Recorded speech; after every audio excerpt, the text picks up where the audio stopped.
इस दुनिया के गम जाने कब होंगे कम, जीने वालों पे सदा बेजुर्म खता।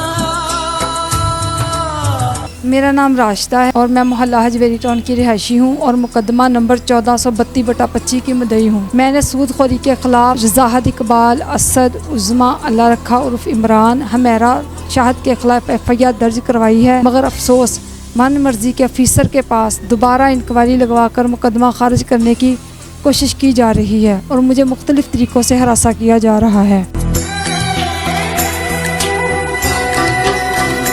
जबकि RPO साहब के हुक्म पर मुकदमा दर्ज हुआ था, अब दोबारा इंक्वायरी कैसी?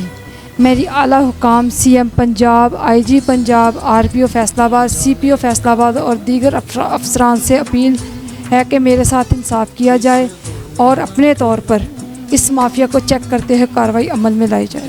जाने कब होंगे कम।